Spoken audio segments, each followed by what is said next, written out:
Government is the problem. The American dream is dead. There is not a liberal America. Make America and a conservative America great again. There is the United States of America. I solemnly swear that I will faithfully execute the office of President of the United States. Ask not what your country can do for you. So help me God. Ask what you can do for your country. Congratulations, Mr. President.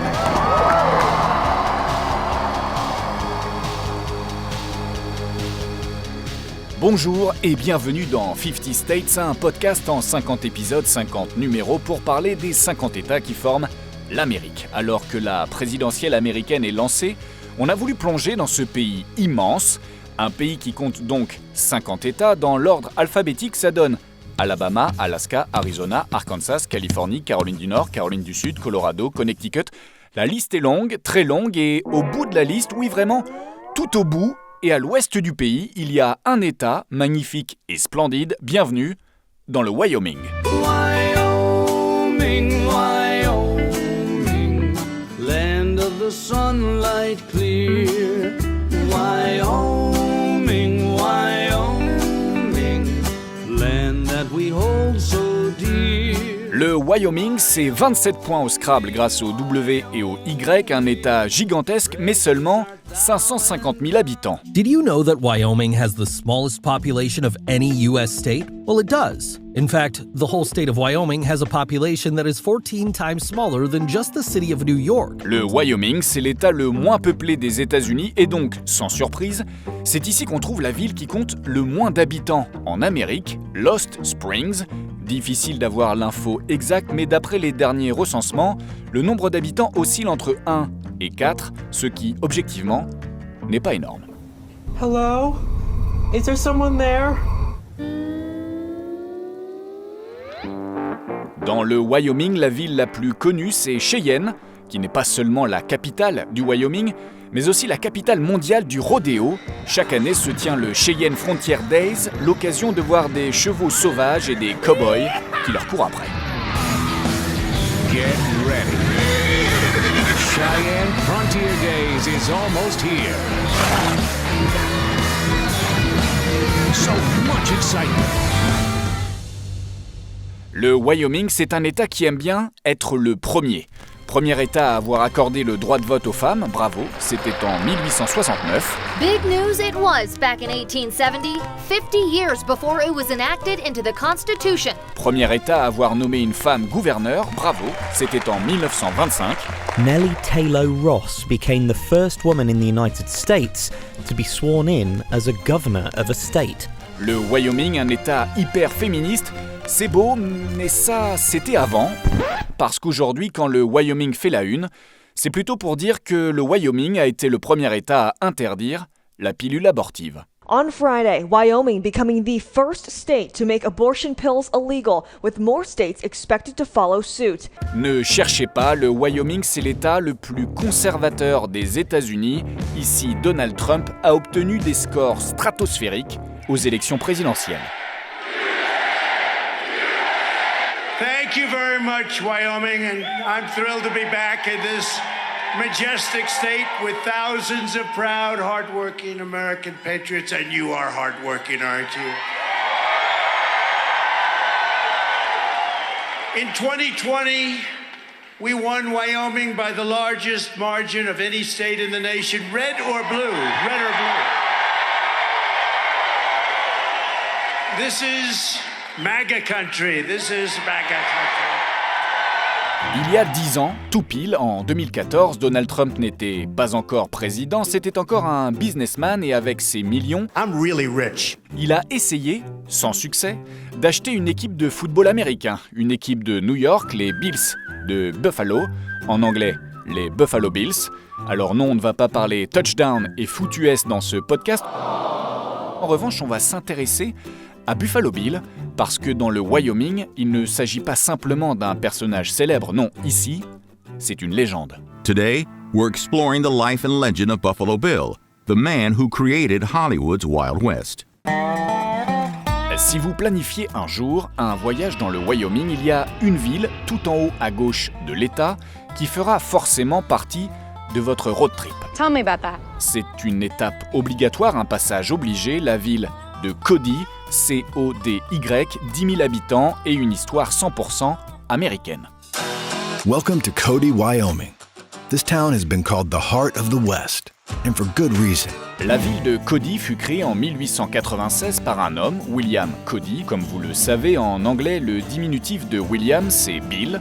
Et comme Bill est un chasseur et qu'il chasse des bisons, et que les bisons en anglais ça se dit Buffalo, alors mesdames et messieurs, ladies and gentlemen, dites bonjour à Buffalo Bill. Hello there.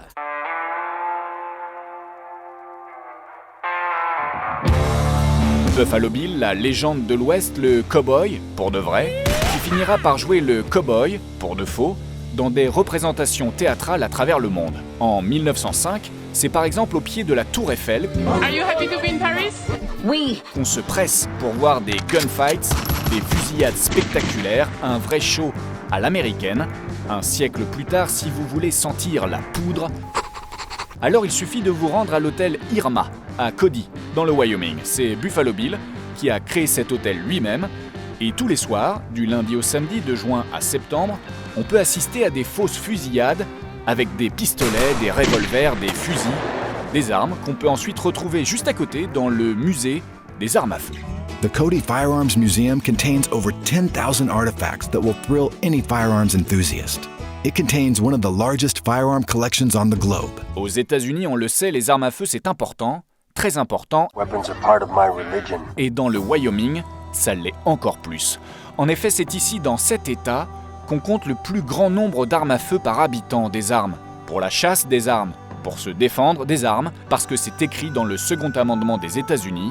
Sauf qu'au Wyoming, les armes à feu ont aussi leur dark side. C'est dans cet État qu'on compte le plus grand nombre de suicides par arme à feu. Nous, on appellerait ça le revers de la cartouche, mais eux appellent ça certainement le prix de la liberté. Bang, bang, that awful sound. Bang, bang, my baby shot me down.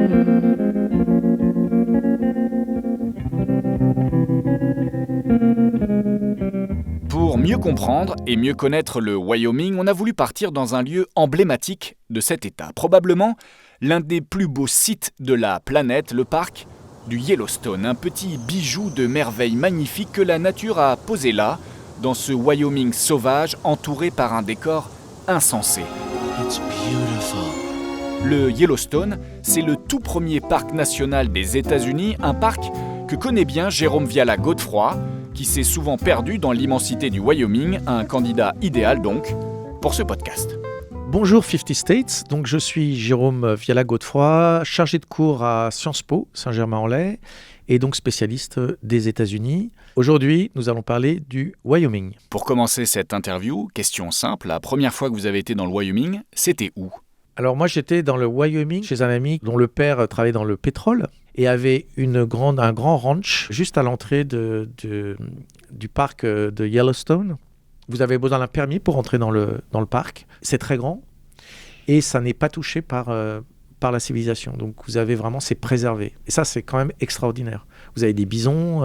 Alors les gens font aussi plein de bêtises. Ils voient des bisons, ils vont s'approcher, ils vont vouloir les toucher. Alors c'est très mauvais pour les animaux et puis c'est dangereux. Donc ils vous expliquent tout ça, mais il y a toujours des gens qui vont faire ça. Mais c'est quand même incroyable de se retrouver au milieu par exemple, à cheval, dans le Wyoming, à regarder des bisons, quoi. Enfin, vous êtes là, vous dites, non mais c'est incroyable. Je suis dans un film. Et c'est magnifique. C'est magnifique, mais comme tout ce qui est magnifique est grand et impressionnant, il y a un côté dangereux. Il faut faire attention. C'est dans le Wyoming que vous avez affronté un ours. Et ben voilà. C'est dans le Wyoming que j'ai affronté un ours. Et il y avait une sorte un fossé, en fait, entre l'ours et moi. L'ours était... alors, je ne l'ai pas vu tout de suite. Je marchais, je ne voyais absolument pas l'ours. Et puis, d'un seul coup, j'ai vu cet ours brun se lever. Et moi... je le regardais et en fait, alors c'était très très bizarre parce que j'aurais dû avoir très très peur, mais bon, n'ayant aucune expérience, étant français et dans mon image totalement les ours, oh c'est mignon, etc. Je l'ai regardé totalement fasciné, je suis resté devant, droit dans mes bottes. Ça a duré quelques secondes. On s'est quasiment regardé droit dans les yeux. Il vous a dit quelque chose, cet Il ours, m'a ou pas rien dit. Auquel cas, ça veut dire que vous étiez dans un rêve. Il m'a rien dit et il s'est enfui, il est parti. Et mes amis m'ont dit, mais t'as eu une chance de dingue, parce que si t'avais couru après, ça court plus vite qu'un homme, un ours, et t'étais très mal. Ce qu'il faut voir, c'est que dans Yellowstone, vous allez vous faire du camping, vous trouvez que c'est hyper sympa, etc. Mais il y a des animaux sauvages, et ça peut être un peu dangereux. Quand vous rentrez dans le parc, on vous dit... ce qu'il faut vraiment que vous fassiez, il faut mettre sa nourriture, tout ce qui vous reste en haut d'un arbre, il faut... voilà, il y a des tas de règles à suivre. Des règles que vous avez manifestement pas du tout écoutées. En tout cas, ça donne envie d'aller dans le Yellowstone, un parc qui fait la fierté des habitants du Wyoming, on imagine. Ils sont très fiers d'avoir ce parc et cette nature qui est préservée. Et en même temps, ils veulent absolument qu'il y ait qu'on exploite l'énergie, qu'on exploite les champs de pétrole, qu'on exploite le charbon. Donald Trump, qui est très populaire, c'est drill, drill, drill, parce que vous avez cette idée d'indépendance, cette idée de quelqu'un qui va être autonome. Donc l'Amérique doit elle-même héroïque, autonome, c'est... s'en sortir toute seule. Elle va s'en sortir toute seule en exploitant. Et en même temps, il y a... cette fascination pour la nature sauvage. Et ce rejet aussi d'imposer des limites pour l'écologie, pour l'environnement. C'est vrai, dans le Wyoming, on ne peut pas s'empêcher de creuser. Il faut dire que le sous-sol est riche, très riche, une sorte de caverne d'Ali Baba. Open Sesame. Regardons les chiffres. Aux États-Unis, le Wyoming, c'est le 8e producteur de pétrole, le 8e producteur de gaz, le premier producteur d'uranium, le premier producteur de charbon, mais aussi le premier producteur de trona. Wyoming has the country's largest deposits of trona and, after processing, supplies about 90% of the country's soda ash. Et là, normalement, vous vous dites, le trona, c'est quoi? Yeah, tell me about it. Si on regarde dans le dictionnaire, on apprendra que le trona, c'est un carbonate hydraté naturel de sodium monoclinique. Et donc là, normalement, vous vous dites, le trona, c'est quoi? I am so confused right now. Eh bien, sachez que sans le savoir, le trona fait partie de votre vie quotidienne. Il s'agit d'un minéral utilisé pour le carbonate de sodium. Et avec du carbonate de sodium, vous faites du détergent, de la lessive, des déodorants, vous faites aussi du bicarbonate de soude avec lequel vous allez déboucher votre évier. Oui, quand vous débouchez votre évier, vous utilisez du trona et il y a de fortes chances qu'il vienne du Wyoming. Cool, huh? Le Wyoming produit 90% du trona fabriqué aux États-Unis et pour aller chercher le trona, comme pour aller chercher du charbon, il faut creuser, forer, utiliser des grosses machines avec des gros moteurs. Bref, il faut accepter de flinguer l'environnement. This is not right, this is not cool. Un procédé qui ne colle pas trop avec l'actu qui est plutôt aux énergies renouvelables, le solaire, l'éolien, l'hydraulique. Sauf que dans le Wyoming, ce genre de discours, ça ne passe pas hyper bien. Wow! That's interesting, but I sure don't care. Et on l'a bien compris en observant le travail législatif de certains élus républicains. En janvier 2023, 6 élus du Wyoming ont déposé une proposition de loi, une résolution qui porte le numéro JS0004. Objectif de ce texte, interdire la vente de véhicules électriques d'ici 2035. You might not be able to get an electric car if you live here. Wyoming moves to ban the sale of new electric vehicles by 2035. Oui, vous avez bien entendu, partout sur la planète, on veut développer les voitures électriques pour sauver le monde, mais dans le Wyoming, on propose d'interdire la vente de ces véhicules. I don't get it. La proposition de loi sera rejetée, mais qu'importe, l'essentiel, c'était le coup de com', qui en dit long sur la mentalité de cet État, icône du Wild Wild West. Ici, on a une aversion totale pour Joe Biden et ses gauchistes qui voudraient arrêter d'exploiter les ressources du pays. Ici, le charbon, le pétrole, le gaz et le trona, c'est sacré. Le Wyoming, ou le pays qui n'aime pas trop qu'on lui dise quoi faire.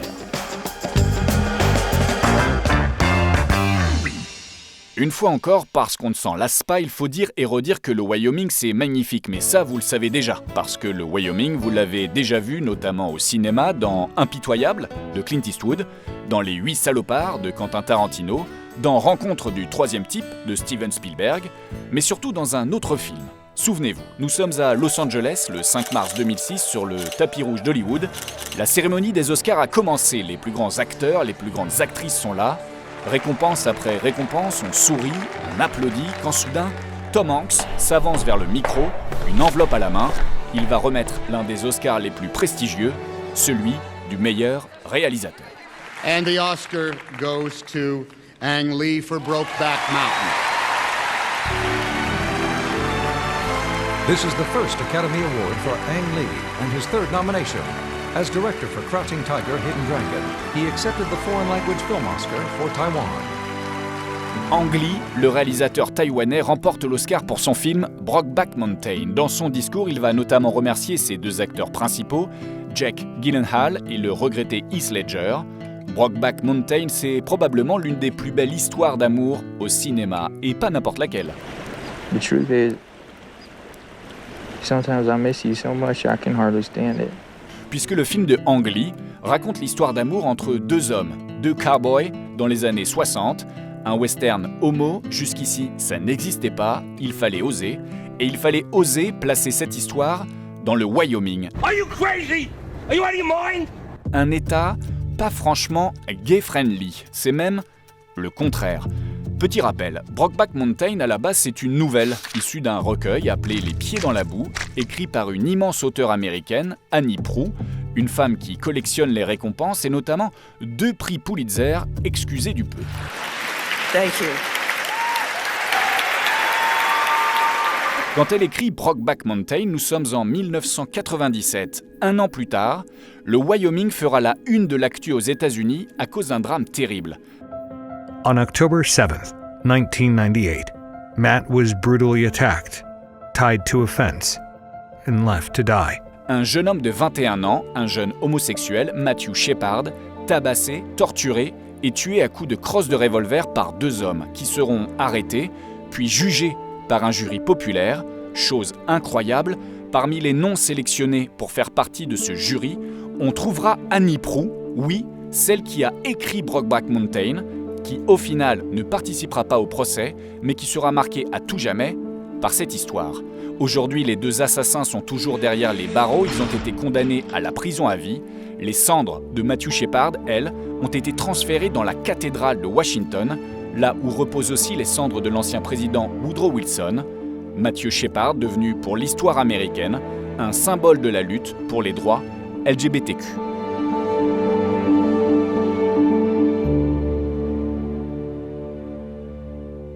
Ce rapport compliqué qu'entretient le Wyoming avec les filles qui aiment les filles ou les garçons qui aiment les garçons, il s'incarne parfaitement chez une personne, une femme, Liz Cheney. I'm Liz Cheney and I approve this message. Son nom vous dit peut-être quelque chose, elle est la fille de Dick Cheney, qui fut vice-président des États-Unis pendant 8 ans sous le mandat de George Bush Jr. Et avant d'être vice-président, Dick fut élu à 6 reprises à la Chambre des représentants, un élu du Wyoming. Et donc manifestement, chez les Cheney, la politique est une affaire de famille puisque sa fille, Liz, deviendra elle aussi une représentante du Wyoming. Comme son père, elle partage les valeurs conservatrices. Chez les Cheney, on aime l'ordre, la famille, l'église, les armes. Sauf que dans la famille, Liz n'est pas fille unique. What's the matter? Elle a une sœur, une petite sœur, Marie, qui est lesbienne. Et qui s'est mariée avec une femme. Pour Liz, c'est du grand n'importe quoi. Le mariage, c'est un homme et une femme, point barre. Forcément, cette différence de point de vue se terminera par un clash familial. Pourtant, il y a 2 ans, Liz Cheney est interrogée par l'émission 60 Minutes et elle s'excuse. I was wrong. I was wrong. I love my sister very much. I love her family very much. And I was wrong. Que s'est-il passé? Pourquoi ce nouveau discours, cette soudaine tolérance? Depuis quelques années, Liz Cheney a changé un peu. I see this as an absolute win. En 2016, elle était à fond, à bloc derrière Donald Trump. Aujourd'hui, c'est devenu sa pire ennemie, le porte-drapeau des républicains contre Donald Trump. Après l'attaque du Capitole le 6 janvier 2021, ce sera même elle la plus virulente lors de la commission d'enquête parlementaire.